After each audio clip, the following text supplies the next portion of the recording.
Let's take it back to a time when black folks weren't just demanding justice, they were organizing it.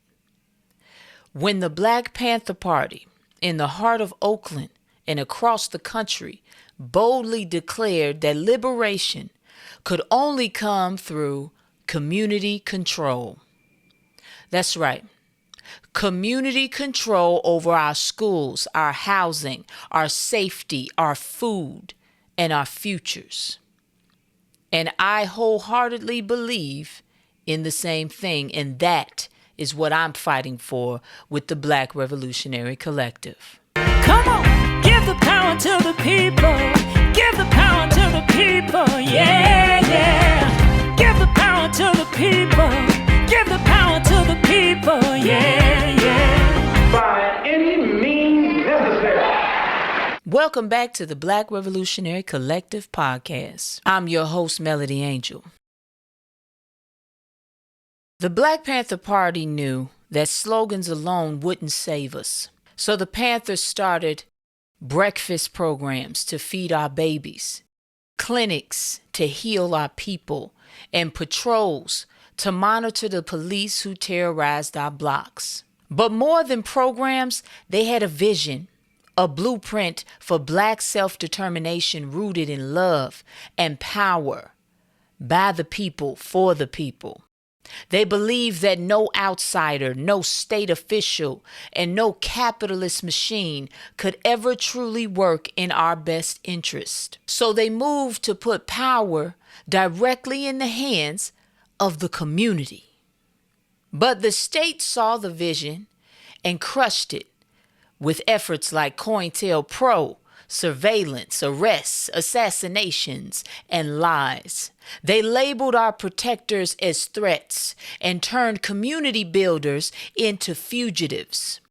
They sowed division.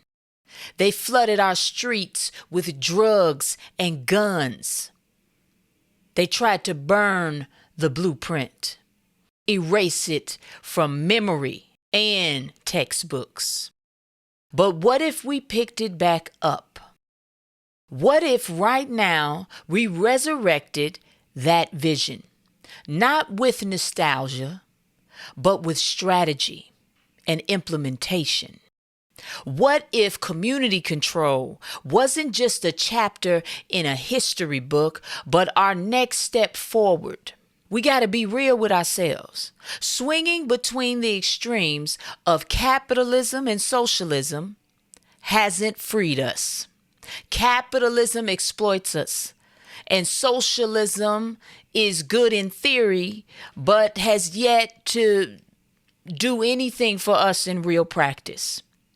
We've stood under the flags of Black nationalism and Pan-Africanism, both beautiful in unifying our people across borders and identities, but without a clear, workable strategy to build lasting economic and political power, they fall short every time of full transformation, of Black liberation, which is our goal, right? What we need now is unity without uniformity. We don't all have to think alike. We don't all have to worship the same, love the same, dress the same, or speak the same. But we do need to move together in purpose. Community control can be that purpose. Imagine this. We form land trusts, Black owned, Black governed, to own the blocks we've been pushed off of. No more gentrification. We build businesses that we run, keeping the Black dollar in our communities for more than just a few fleeting hours. We elect mayors, city council members, governors, and state reps who answer to us the way it's supposed to be. We fund, support, and train these leaders from our communities, not as mascots for someone else's agenda, but as guardians of our own. That is political power. Through the mayor's office, we redefine what public safety looks like. No more police terror. No more mourning hashtags. No more blood on sidewalks. We build community-based safety models that protect and uplift our people. We seize control of school boards, not just to argue over textbooks, but to reclaim the education of our children. We rewrite curriculum to include our full history, not just the trauma, but the triumph. We make sure our kids are fed, mentally nourished, and prepared to thrive in college or any career that they see for themselves, whatever future they choose. We will be there to open that door. With community control, we stop the illegal flow of drugs and guns into our communities. We break the back of gang violence, not by adding more cops, but by cutting off the pipelines of their desperation. If they can't get the guns and the drugs, then they can't sell them. Simple as that. We take care of our unhoused brothers and sisters as well. We build tiny home villages, provide mental health care and job training, and wraparound services to bring them back into the community, not push them out further. This is what it looks like. This is what it means to leave no one behind. And we can do it through community control. We can also establish justice funds for our incarcerated loved ones. We support reentry programs. We can support reentry programs so that a prison sentence isn't a death sentence. So our people can return to the community with dignity, skills, and a new purpose for their lives. You see, we don't need to save their broken system. We only need to build a new way of life for us, by us. That's why I say this is not a movement. This is a lifestyle change for all Black people. Community control is not a dream or fantasy. It's a strategy, a real one, a winnable one.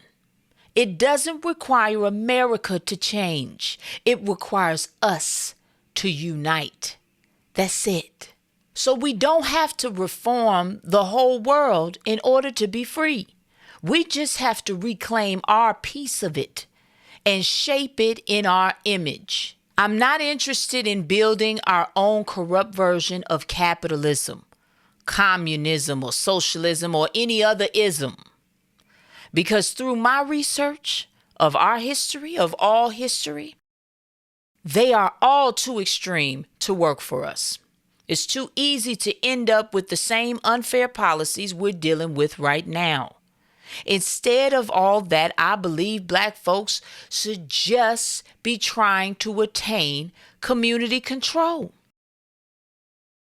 That's what I'm fighting for. That's why the Black Revolutionary Collective was formed. This way we can get to the unity without uniformity. This is how we get there. Black power can't be a movement. It has to be a lifestyle change collectively, which means we need to build unity. We got to take these steps. Let's dive deeper into what unity without uniformity really means.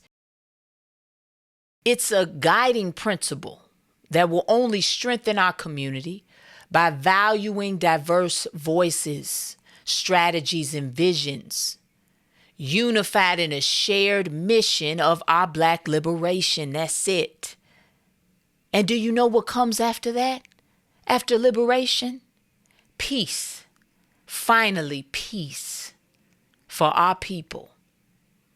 Throughout our history, Black people across the diaspora have searched for the ideology that could deliver us from the grip of white supremacy.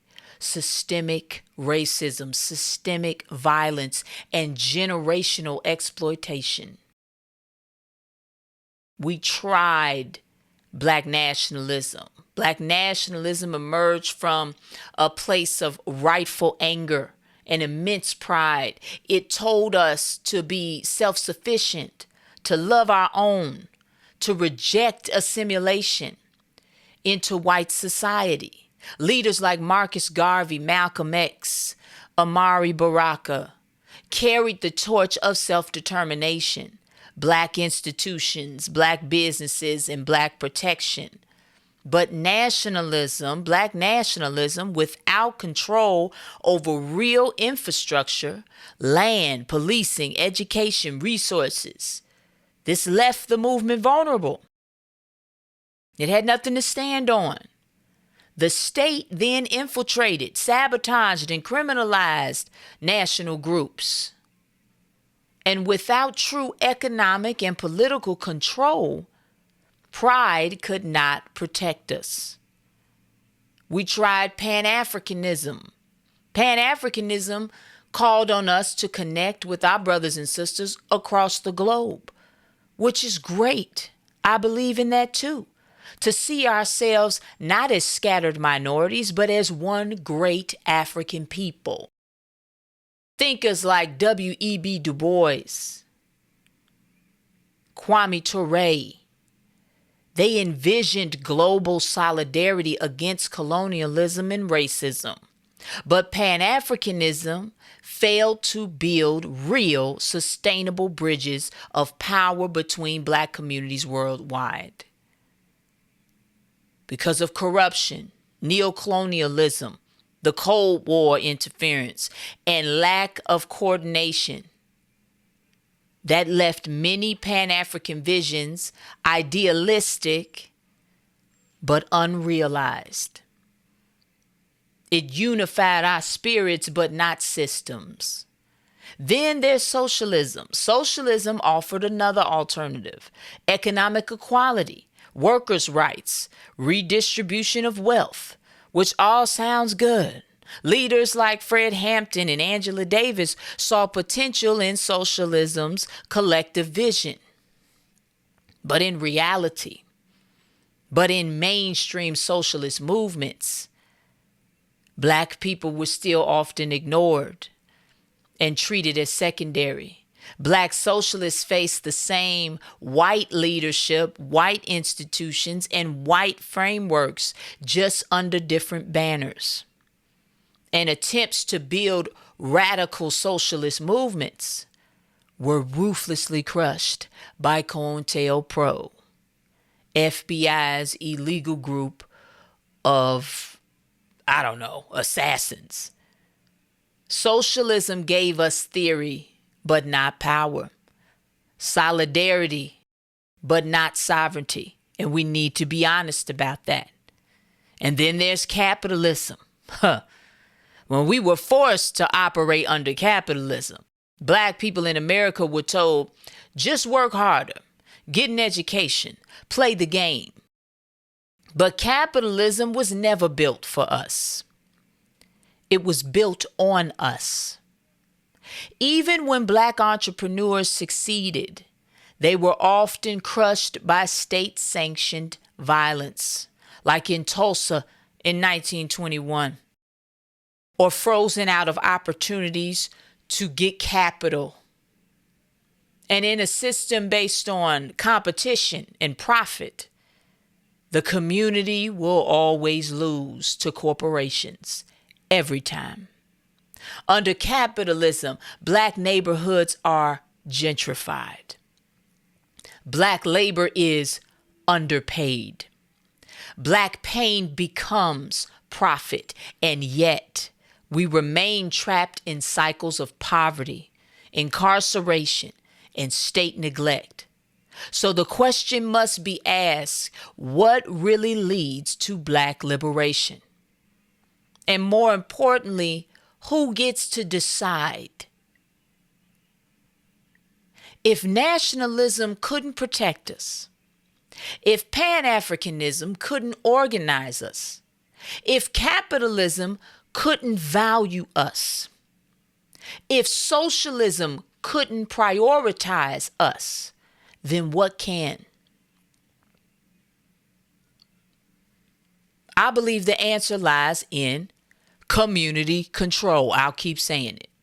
A system by us, for us, rooted in local power, not distant ideologies. Community control will bring together a wide range of people and groups from our community, despite our differences, under one shared goal: our collective liberation from all systems formed out of white supremacy. We must have respect for one another to build strong communication amongst ourselves without collapsing under internal disagreements. Not the extremism of the left or the exploitation of the right, not slogans or theory, but practical self-governance.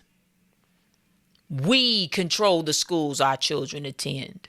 We control the land our families live on. We control the police that patrol our neighborhoods. We control the budget, the laws, the leadership, because it's ours. And we don't have to change the whole world to do that. This is liberation.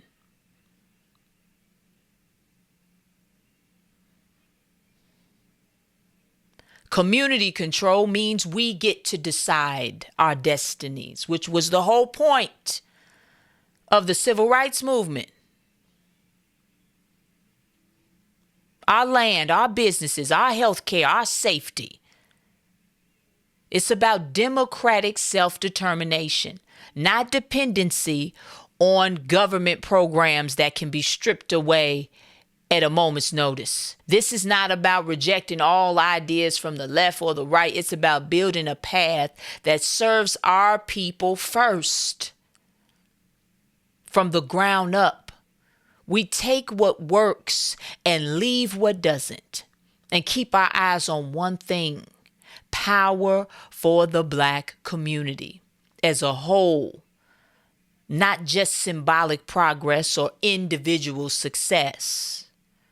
Community elected police boards with the power to hire and fire and prosecute. Do you know how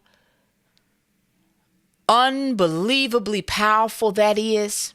If that were to happen overnight, we would stop the brutality and the murder of innocent Black Americans right now, today.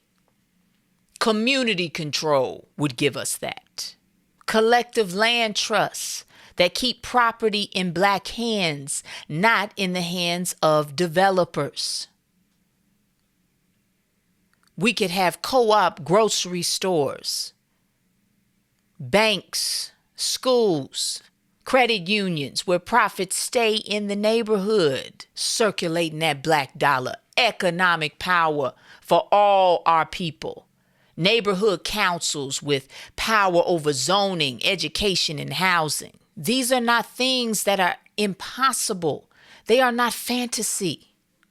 There are communities like this right now. They're just not Black communities. We're the ones that aren't taking advantage of the power we could have through our unity. The law is on our side. It is not against the law to buy land throughout a community. It is not against the law to start co-ops in that community. It is not against the law to cultivate leaders for that community. We just aren't taking advantage of our opportunity to unite and succeed together. Because once again, we continue to let division stop us from our liberation. So you can't blame them anymore.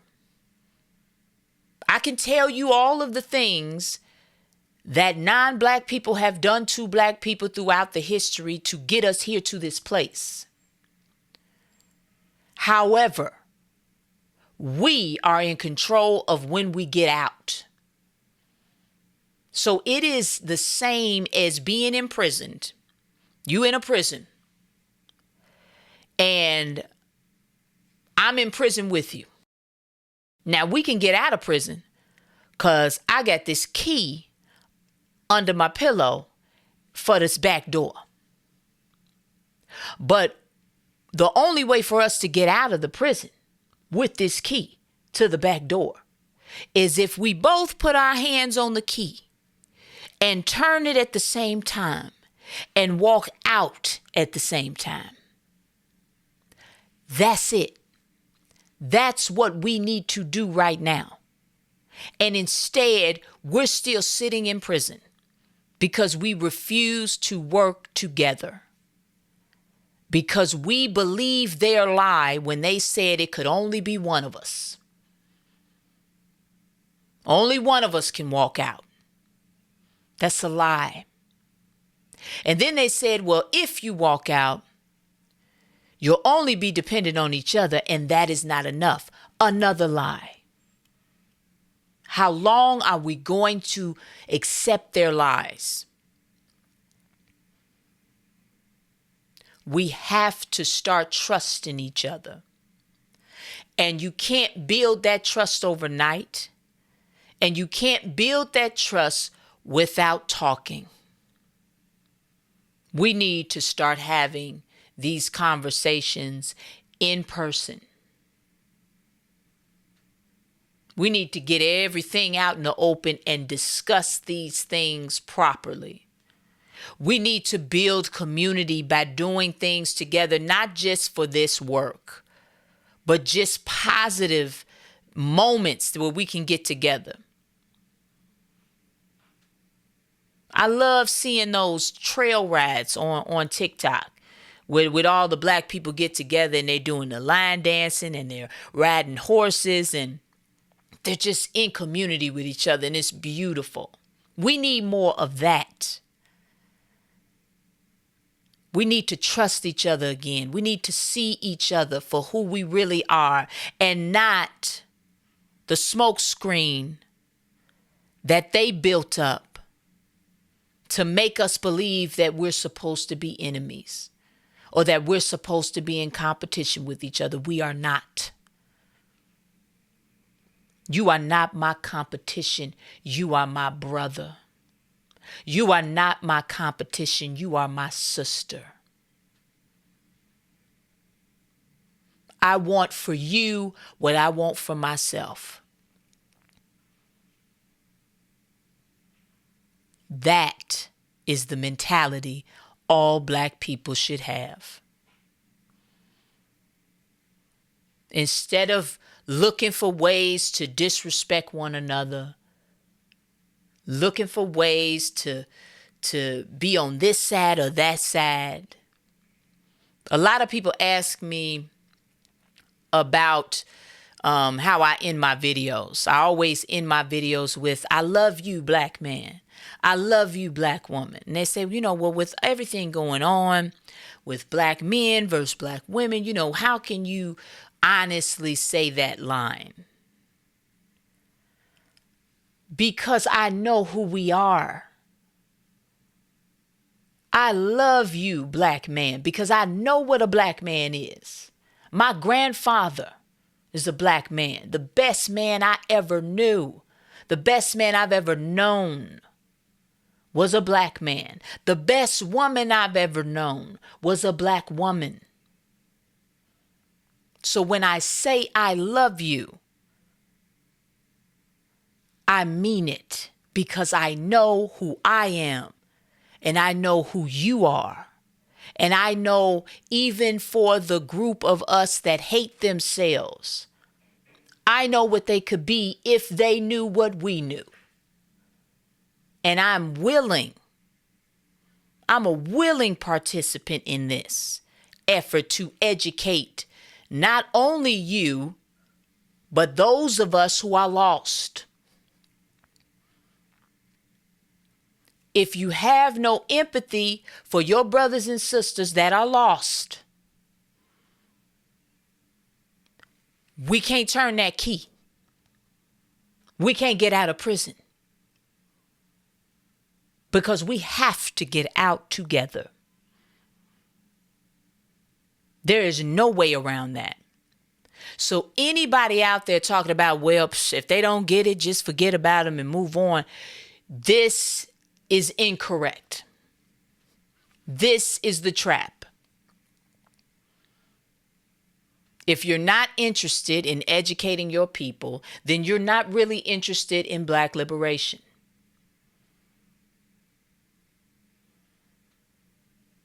Period. I'm not going to deal in things that aren't based in facts. We have an opportunity here.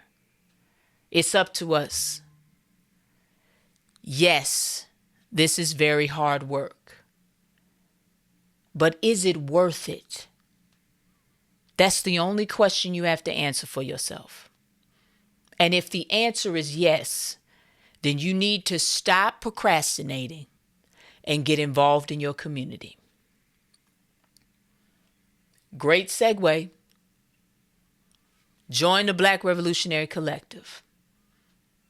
We want to do the real work in the community. We want to build community control. That's the whole purpose of the organization. And we will do this by any means necessary. And step one of Black liberation, step one of community control is what? Educating our people by any means necessary. That's why I make these videos. That's why I have meetings and events.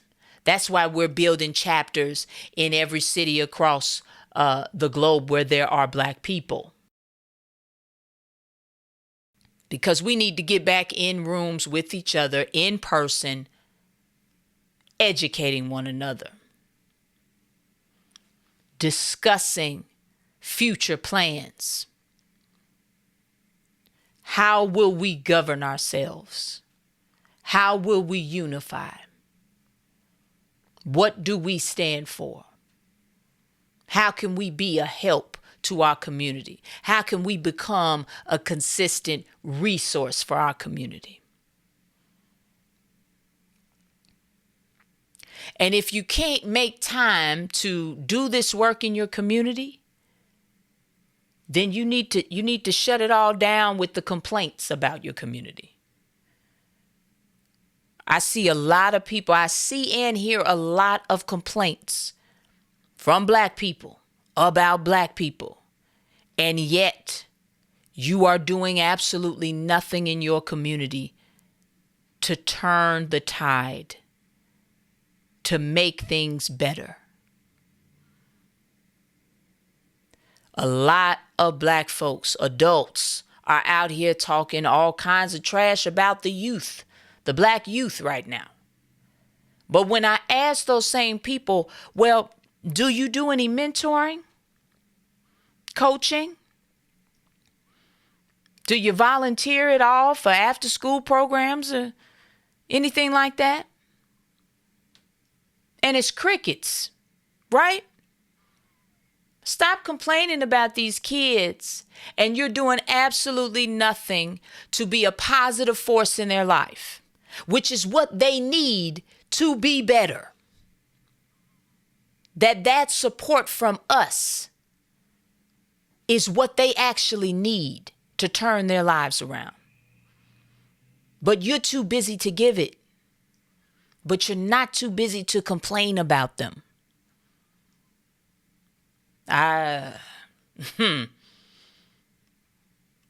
We're not going to do this. Don't be a hypocrite. If you are too busy to help the community, okay. Then donate to organizations that are ready and willing to do so. I'm trying to start a food program. It's immensely difficult to get people to see that we need to be in control of our food. of being able to feed our children healthy food.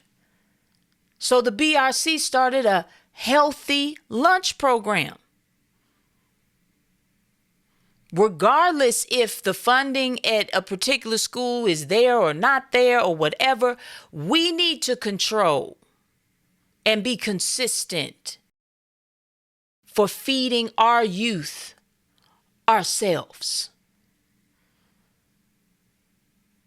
And that not only means, donating funds so we can buy the food, make the lunches and pass them out, but then we need volunteers to help make the lunches and distribute them.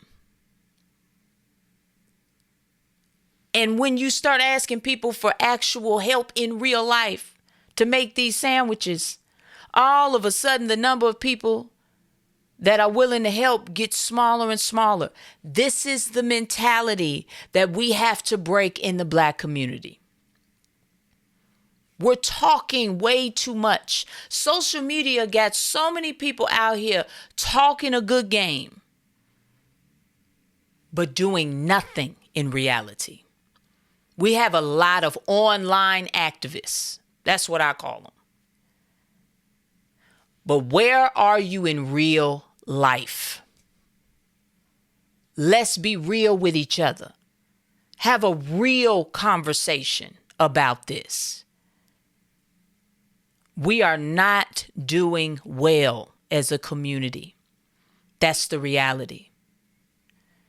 And those of you who know better, you need to share more information to your community that doesn't. Well, they should be doing this or they should be doing that. Did you go and tell them that they should be doing this or that? And not accusatory, but with empathy. I do not seek to educate people by talking down to them. I meet them where they are because I want them to understand. There's a difference between wanting to be seen as an intellectual or a smart person and wanting to educate your people because you know you have that information to give. I'm going to say it and explain it to whoever I'm talking to the way they need to hear it. Because my goal is for them to understand, not for me to seem like I'm smart. I don't have to seem like I'm smart. I am smart. I don't have to seem like I'm well-read or educated. I am both of those things. I don't need to prove that to anybody. You can't be there to prove that. You need to be there to just be a resource for your people. Take your ego, take your hubris out of it. It doesn't belong in this community work. We can build community control. That's a fact. So if we don't, we have no one to blame but ourselves. I love you, Black man. I love you, Black woman. Knowledge is power. Power to the people. Come on, give the power to the people. Give the power to the people. Yeah, yeah. Give the power to the people.